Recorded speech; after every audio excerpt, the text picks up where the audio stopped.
오늘도 우리 주님의 이름으로 오신 여러분들을 환영하고 축복합니다. 사랑하는 성도 여러분, 교회에는 여러 은사가 있습니다. 복음 전하는 은사도 있고, 설교하는 은사도 있고, 또한 가르치는 교사로서의 은사도 있고, 이 다양한 은사가 합력하여 건강하고 바른 교회를 세우는 것입니다. 그러나 여러분, 이런 여러 은사 가운데서 권위하는 은사가 있습니다. 우리는 권위라는 말을 부정적으로 저 사람 좀 권위가 있는 것 같다라고 할 때 사용하는 단어가 아닙니다. 이 권위는 건면하고 위로하는 은사를 가리킵니다. 이 초대교회의 가장 대표적인 권위자는 바로 바나바를 들 수 있습니다. 본래 이름은 유대식으로 요셉이었는데 사도들이 별명을 지어주면서 바나바라고 지어주었던 겁니다. 여러분, 이 바나바의 뜻은 권위자라고 하는 뜻입니다. 건면하고 위로하는 자라는 뜻이죠. 이 교인들을 잘 위로하기도 하여야 하지만 건면하고 또한 지도하고 그리고 또한 경책하는 역할도 잘 감당을 해야 하는 겁니다. 그러니까 건면한다라고 하는 말은 그 교인들의 신앙을 점검하여서 잘못된 점을 바로잡고 믿음으로 세워주는 역할을 의미합니다. 오늘날에는 교회의 근사와 장로의 직분을 가진 사람들이 이것을 잘 감당해야만 하는 겁니다. 우리 교회에도 이러한 바나바와 같은 권위자들이 많이 세워져야만 하는 것입니다. 교회는 여러분, 위로도 많이 넘쳐나야 하지만 동시에 건면하는 자들도 많아져야 하는 겁니다. 자, 사도 바울은 오늘 말씀 1절에서 내가 너희를 권하노니라고 말씀을 합니다. 내가 너희들에게 건면할 것이 있다는 겁니다. 바울이 초대 에베소 교회를 가장 강력하게 건면하고 싶었던 것이 무엇이겠습니까? 그런데 여러분, 바울이 건면하기 전에 자기 자신이 누구인가를 소개하고 있습니다. 주 안에서 갇힌 내가 너희를 권하노니라고 말을 하고 있습니다. 바울은 지금 감옥에 갇혀져 있습니다. 그런데 감옥에 갇힌 내가 너희들을 건면하는 것이 아니라 아예 바울은 감옥은 빼버리고 주 안에 갇힌 내가 너희를 건면한다라고 말씀을 합니다. 이 말은 그 어떠한 감옥도 나를 가둘 수 없다는 겁니다. 나는 이제 감옥에 갇힌 자가 아니라 주 안에 갇혔다는 겁니다. 여러분, 세상 감옥은 10년, 5년의 형을 살면 석방되는 것이죠. 그러나 주 안에 갇힌 내가라고 하는 이 말은 나는 더 이상 주 밖으로 빠져나갈 수가 없다는 겁니다. 성도 여러분, 정말 우리는 하루에도 몇 번씩 주 밖으로 빠져나가고 싶어서 요동을 칩니다. 아니, 수없이 주님 제게 외출증 좀 끊어주세요라고 부탁을 하는 겁니다. 바울은 세상의 감옥이 아무리 나를 가두어도 나는 더 이상의 주 안에 갇힌 자라고 하는 분명한 신분의식을 가지고 있었습니다. 여러분, 사도 바울이 가장 절개 사용했던 단어가 주 안에라는 단어입니다. 영어로는 in Christ랍니다. 에베소서에서도 이 주 안에라고 하는 단어가 참 많이 나오죠.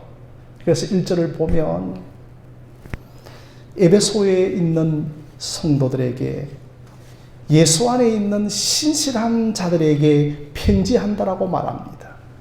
그리고 또한 1장 4절을 보시면 창세 전에 우리를 그리스도 안에서 선택하였다라고 말씀을 합니다. 그리고 또한 9절 말씀을 보시면 그리스도 안에서 때가 참 경륜을 위하여 우리를 예정하셨다라고 말씀합니다. 그리고 또한 2장 1절에서는 너희들은 주 안에서 성전이 되어 간다라고 주 안에라고 하는 말을 사용하였습니다. 그러니 사도 바울은 모든 문장에서 주 안에라고 하는 말을 사용합니다. 옛날에 우리가 편지를 쓸 때 편지 제일 말미에 주 안에 누구누구라고 하는 편지를 썼지 않습니까? 그러니 여러분, 주 안에라고 하는 이 말은 그저 상투적인 말이 아니라 바울에게는 주 안에서라고 하는 말이 너무나 은혜로웠다는 겁니다. 다메섹으로 어느 날 그가 공문을 받아들고 예수 믿는 자를 사로잡기 위하여 가다가 홀련히 그에게 큰 빛이 임하여서 마상에서 바닥으로 꼬꾸라지고 그는 눈이 멀고 사흘 동안 음식을 먹지 못하였습니다. 결국 그의 눈에 비늘이 벗겨지고 그에게부터 이제는 주 안에서의 인생이 시작된 겁니다. 이때부터 나는 주 안에서의 새 생명을 얻었다. 나는 주의 종이라고 하는 개념이 바울 서신의 곳곳에 나타나고 있습니다. 사랑하는 성도 여러분, 주 안에서가 여러분을 다른 사람에게 소개하는 가장 중요한 단어가 되어지기를 바랍니다. 자, 여러분, 화면을 한번 보시면 여기가 이제 어느 교회냐 하면 전라도 영광이 전라남도입니까? 전라북도입니까? 전라남도 영광이라고 하는 곳이 있습니다. 이 교회가 이제 염산교회라는 곳입니다. 여러분, 이제 이 염산교회가 6.25가 발발하여서 공산군이 한 3개월 정도 이 지역을 점령하고 있었습니다. 그런데 이제 교회당 바로 앞에 이런 영광 굴비가 많이 나오는 곳이죠. 그러니까 수문이 있고, 즉 독허가 있는데 이 공산군이 교인들을 돌에 매달아 다 빠져 죽이게 했습니다. 그때 이제 목사님의 가정이 7명이었는데 이 목사님의 가정 7명도 다 죽고 염산교회 교인 77명이 다 순교를 물에 빠져 죽었습니다. 그러니까 이들은 죽으면서도 찬송을 부르며 죽는데 내 주를 가까이 하게 하면라고 하는 또 여러분들이 타이타닉의 그러한 영화의 한 장면이 아니라 바다에 그들이 둥둥 떠다니면서도 내 주를 가까이 하게 하면이라고 하는 이 노래를 부르며 순교를 하였습니다. 참 저는 이 영상을 보면서 과연 나에게는 순교의 정신이 있는가? 이 교인들이 이제 목사님에게 찾아왔습니다. 목사님, 저 구석에 우리가 나룻배 한 척을 준비해 놓았기 때문에 잠시 피신하십시오라고. 그러자 나는 갈 수 없다고 하면서 끝까지 가족들과 함께 이 목사님이 순교를 당하신 것입니다. 과연 우리에게는 이러한 순교 정신이 있는가? 여러분, 종말에는 알곡과 가라지를 주님께서는 분명히 드러내신다고 했습니다. 정말 우리의 지금의 신앙은 어떠한가? 정말 옷을 여미는 순교의 장면이기도 합니다. 물론 여러분, 순교도 하나님이 은혜와 은사를 주시고 천사를 보내어 우리를 붙들어 주시지 아니하면 우리가 순교할 수 없습니다.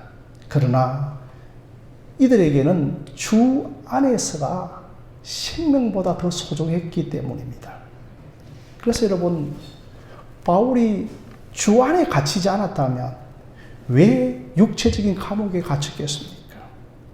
그는 주 안에 갇혀 있기 때문에 헐벗고 배고프고 40에 한 대 감한 그 태장을 여러 번 맞고 죽을 고비와 강도와 도적의 위협을 당하였던 겁니다. 그래서 여러분, 바울이 지금 어떻게 권한다고 말하고 있습니까? 내가 너희를 주 안에서, 갇혀있는 주 안에서 너희를 권한다라고 말을 합니다. 그러니까 우리는 아무런 기도도 없이 막 교인들에게 툭툭 내뱉는 말이 상처가 되어지고 시험이 되어질 때가 있습니다. 그러니까 바울은 간절히 주 안에서 기도했고, 기도할 때 주시는 그 감동과 그 사람에 대한 정보를 가지고서 그 사람을 경책하고 건면하고 있는 것을 보는 겁니다. 주 안에서 갇힌 내가 주님께 갇혀 있다. 여러분, 이 정도 되면 바울을 가둘 수 있는 사람이 아무도 없는 겁니다. 주님께 갇혀서 사는 사람은 세상에 옥물이 가둘 수가 없는 겁니다. 그러므로 우리가 주 안에 갇혀야 합니다. 여러분, 결코 주 밖으로 나가지 말고 우리 모두가 바로 주 안에 갇히기를 주님의 이름으로 부탁드립니다. 그러니까 여러분, 우리가 어디를 가든지 영적인 공간 개념을 가지고 있어야 하는 겁니다. 요즘은 감옥에 한기구도 있고 조명시설이 잘 되어서 크게 죄수들이 정신적인 부담이 없지만, 여러분, 옛날에는 감옥에 공기도 없고 또 빛도 들어오지 않고 그저 사람들을 던져놓은 곳이었습니다. 그래서 우리가 옛말에 옥고를 치렀다고 하는 말이 나온 겁니다. 바울이 그런 감옥 안에서 정말 그 주님과 함께 살고 또한 주님과 함께 죽는 것입니다. 그러니까 이런 사람이 바로 건면을 하는 겁니다. 아무나 건면하는 것이 아닙니다. 그러니 여러분, 우리가 누구를 권한다고 하는 것은 정말 내가 기도하면서 내가 주 안에 갇혀있는 가운데서 건면을 해야 하는 겁니다. 성도 여러분, 참 우리가 이렇게 교회 안에서 위로도 넘쳐야 되지만 정말 그렇게 사시면 하나님이 기뻐하지 않습니다라고 하는 이러한 근위가 우리 교회 안에 많아지기를 주님의 이름으로 부탁드립니다. 자, 여러분들이 이렇게 해서 이제 첫 번째로서 이제 주 안에 같이 내가 권하는 첫 번째가 뭐냐 하면 바로 너희들이 1절에 부르심에 받은 일에 합당하게 행하라고 권면을 하고 있는 겁니다. 사랑하는 성도 여러분, 부르심을 받은 사람들은 합당하게 부르심에 살아가야 하는 겁니다. 다 우리들은 주님께 부름을 받은 자들이죠. 우리가 어느 날 세상 가운데 살고 있는데, 창경아, 이렇게 우리를 부르시면서 성령의 인도를 따라 우리가 교회로 오게 되어진 것입니다. 아브라함도 저 갈대아 우르에서 정말 아비와 함께 데라와 함께 그 우상을 만들고 있었는데, 아브라함아, 아브라함을 부르신 것입니다. 아브라함아, 너는 본토 친척 아비 집을 떠나서 내가 너에게 지시할 땅으로 가라고 하면서 그를 구약교회로 하나님께서 부르신 것이었습니다. 그러니 여러분, 우리 모두는 불러내음을 받은 자들인 겁니다. 그러니 부르심에 합당한 삶이 있다고 하는 겁니다. 여러분, 이 합당하다라고 하는 말은 어울린다는 겁니다. 우리가 옛날에 그런 말 쓰지 않았습니까? 본때가 난다는 겁니다. 그러니 신자는 신자로서의 본때가 있어야 되는 겁니다. 이게 여러분 합당한 삶을 산다고 하는 것입니다. 지금 여러분, 제가 남쪽 지역에 갔다 왔는데 벌써 매화가 피었더라고요. 그러니 여러분, 정말 봄이 되어졌는데 꽃이 피지 않는 나무가 있는 겁니다. 이건 이런 본때가 없는 겁니다. 어떤 나무입니까? 바로 죽어있는 나무이기 때문에 꽃을 피우지 못하는 겁니다. 우리가 허물과 죄로 죽은 자에게서는 그 어떤 부르심에 합당한 목표를 말해줄 수 없는 겁니다. 이들에게는 그 어떠한 영적인 반응이 나타나지 않기 때문입니다. 그러니 우리가 영적으로 살아있다면 바로 부르심에 합당한 삶이 나타나야 한다는 겁니다. 여러분, 생명이 있으면 당연하게 생명 현상이 나타나야 하지 않습니까? 봄이 되어지면 움이 돋고 싹이 나고 꽃이 피는 생명 현상이 있어야 하는 것처럼 우리에게 예수 생명이 있다면 예수 생명 현상이 나타나야 하는 겁니다. 그래서 기도하고 싶고 주일이면 조금이라도 빨리 교회 오고 싶고 성경을 읽고 싶고 빨리 아침에 눈을 떠서 새벽 기도라도 나오고 싶고 또한 전도하고 싶고 이런 것이 여러분 우리 안에 생명이 있기 때문에 나타나는 생명 현상이라는 겁니다. 이것이 여러분 우리에게 부르심에 합당한 삶이라는 겁니다. 여러분, 부르심은 영어로 말씀드리면 콜링이 되죠. 그렇죠? 합당한 삶은 사명이 되어지는 겁니다. 그러니까 우리가 다 부름을 받았다면 콜링, 소명이 있고 동시에 사명이 있는 겁니다. 뭐 소명과 사명이 막 그렇게 딱딱하게 구분시킬 필요는 없는 겁니다. 우리 모두는 부르심을 받았다면 소명이 있는 것이고 사명이 있는 것입니다. 사랑하는 성도 여러분, 이렇게 이제 바울의 두 번째 권면은 또 뭐냐 하면, 첫 번째로는 부르심에 합당한 삶을 살라고 권면한과 동시에 두 번째의 권면은 뭐냐 하면 바로 겸손하라는 겁니다. 그러니까 우리는 늘 성경을 유교적인 관점으로 읽는 습관들이 남아있기 때문에 겸손하면 우리가 유교적인 관점으로 겸양지독의 그런 품성을 가진 것을 겸손이라고 생각합니다. 아닙니다. 성경에서 말하고 있는 이 겸손이라고 하는 말은 하나님 앞에 자신을 비추어서 겸비해지는 것을 말하고 있습니다. 늘 하나님 앞에 나를 세우는 겁니다. 어떻게 여러분 하나님 앞에 나를 세우지 않고 정말 우리가 겸손하다고 하는 것은 여러분 그건 거짓입니다. 여러분 이 화면을 다음 화면을 한번 봐주시면 여기가 이제 여러분 어딘가 하면 제가 이제 졸업을 했던 천안에 있는 부용동의 그 경부고속도로 지나가다 보면 보이는데 이제 고려신학대학원입니다. 여러분 이 고려신학대학원의 가장 큰 표지석이 뭐냐 하면 하나님 앞에서, 그러니까 라틴어로 말씀드리면 코람데오가 됩니다. 데오는 신이죠. 코람은 앞에서라고 하는 것. 비포 크라이스트가 되어지는 겁니다. 그래서 우리에게 너무 이 3년을 공부하면서 코람데오 정신, 하나님 앞에 늘 우리 자신을 세우면서 살아갈 것을 말씀을 하고 있는 겁니다. 여러분, 우리가 하나님 앞에 나를 세울 때 내 허물과 내 누추함과 내 죄와 내 미련함과 내 없음이 드러나게 되어지는 것, 이게 여러분 하나님 앞에 나를 세우고 겸손해지는 것입니다. 어떤 사람이 정말 기도하지 않고서 겸손하다, 이건 여러분 교만입니다. 그런 사람은 교회를 해칩니다. 하나님 앞에서 늘 나를 세우면서 하나님과 나 사이에 내 이치가 정해져야만 겸손해지는 겁니다. 하나님 앞에서 내 이치를 깨달을 때 정말 내 자신의 헛됨과 추함과 미련함과 죄됨과 없음을 알게 되어지는 것, 이걸 가리켜서 우리는 겸손이라고 하는 겁니다.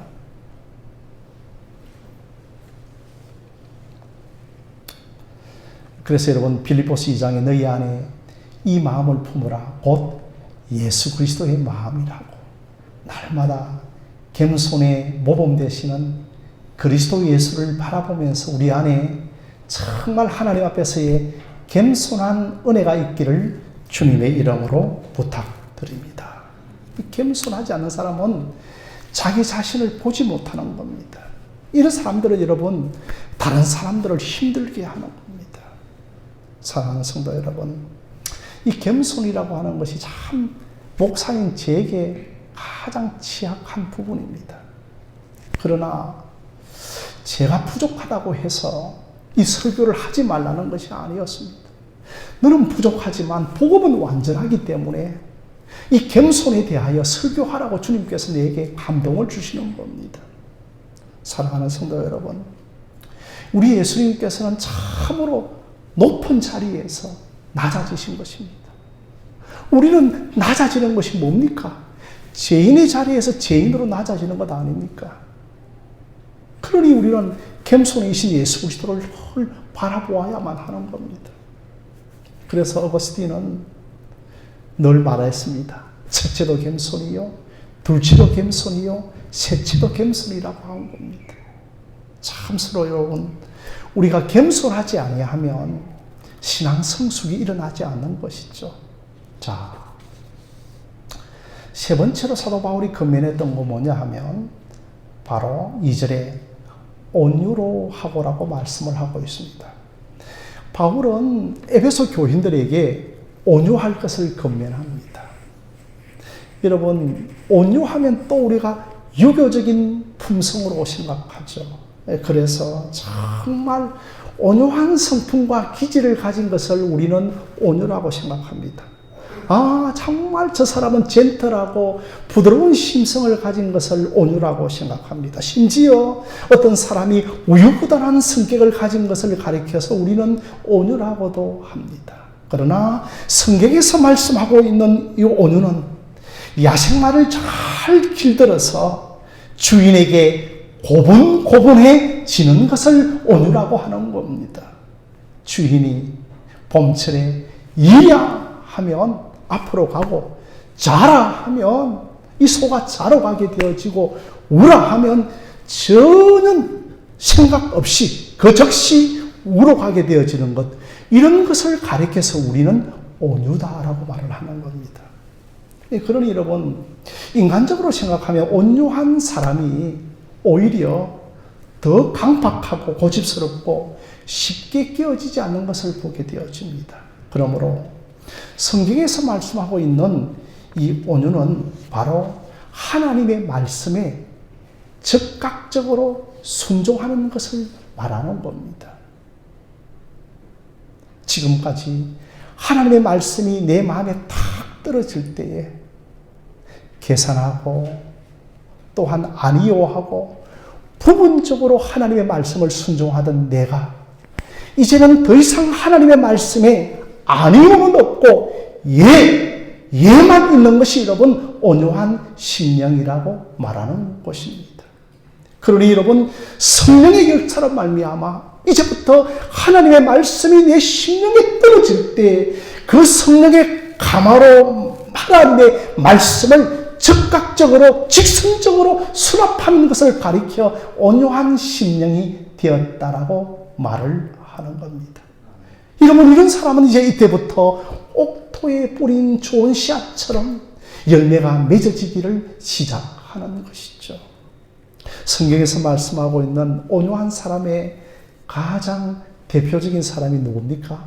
바로 모세를 들 수가 있습니다. 우리는 이 모세를 가리켜 성경에서는 모세의 온유함이 지면의 어떤 사람들보다 더 뛰어나더라고 성경은 말씀을 하고 있습니다. 참 여러분, 모세는 처음부터 온유한 사람이 아니었습니다. 모세는 성격이 급하였고 혈기가 강한 사람이었습니다. 그런데 그는 애굽 궁궐에 살면서 자기 자신이 희버리임을 알게 되어진 것이었죠. 그러니 여러분, 얼마나 그 궁궐에서 살아남기 위하여 생존의 투쟁을 벌여야 되겠고, 그러다 보니 얼마나 자기 자신이 정확해야 되겠고, 한치도 빈틈이 없어야 되겠고, 실수를 그들에게 보이지 않아야 되겠고, 그러다 보니까 그의 성격이 얼마나 날카로워지겠습니까?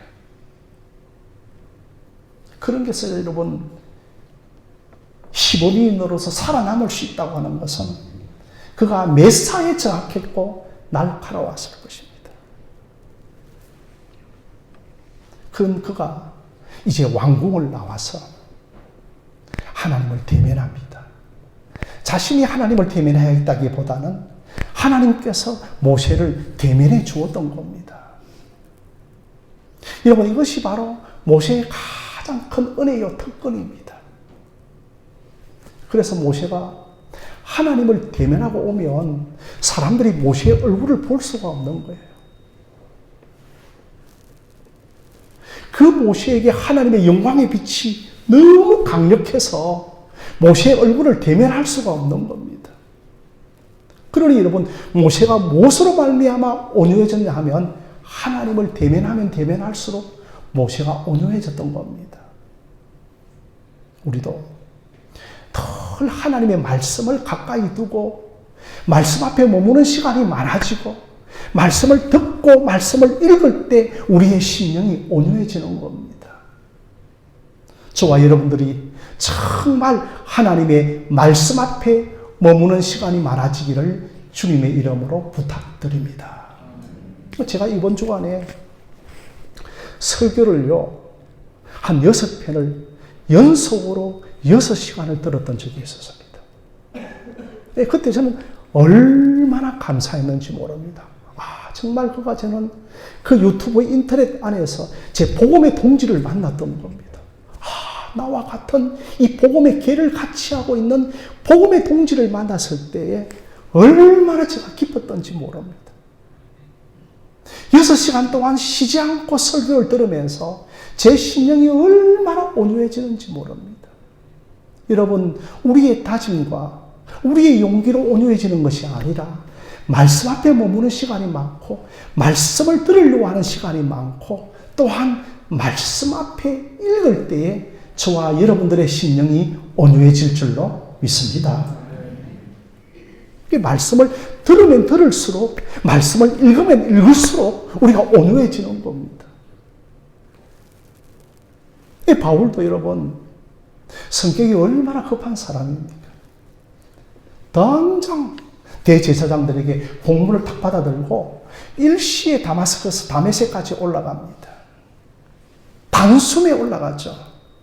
그리고 스데반을 잡아 죽이려고 그 거짓 증인들이 옷을 번져가지고 바울 앞에 던지니까 바울이 아무런 죄질을 하지 않습니다. 당연히 스데반 죽여야 된다고 생각했던 겁니다. 여러분, 베드로가 온유했습니까? 얼마나 급한 성격이었습니까? 그러니 예수님께서 밤 사경쯤에 물 위를 걸어오자 제일 먼저 뛰어나가서 물 위를 걸었던 사람이 베드로였고 물에 속에 빠졌던 사람이 또한 베드로였습니다. 그럼에도 불구하고 베드로에게 말씀이 임하자 온유해졌던 겁니다. 그러니 그 궁정생활에서도 모세가 날카로워졌지만 말씀이 임하자 하나님께서 그에게 대면하시자 온유해졌던 겁니다. 그래서 이제 모세가 하나님, 제게 가라 하면 가고 저는 서라 하면 서겠습니다. 이게 여러분 온유한 사람입니다. 가장 온유의 대표이신 우리 예수님께서도 십자가상에서 나의 원대로 하지 마옵시고 아버지의 뜻대로 하옵소서. 이게 여러분 온유라는 겁니다. 이게 여러분 성경적인 온유라고 하는 겁니다.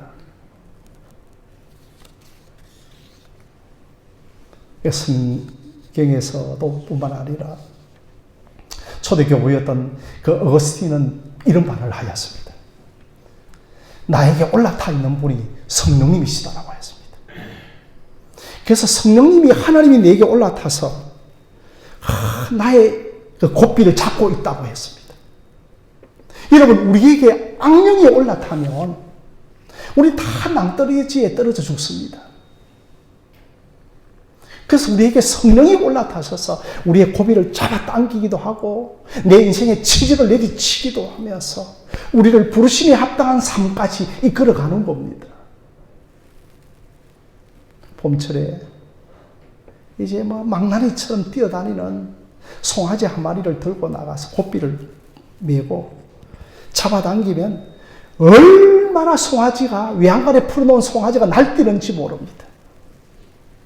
그런데 이제 나중에 주인이 가자 하는 대로 가는 거, 이게 여러분 온유라는 겁니다. 모세도 40년의 광야의 연단을 받으면서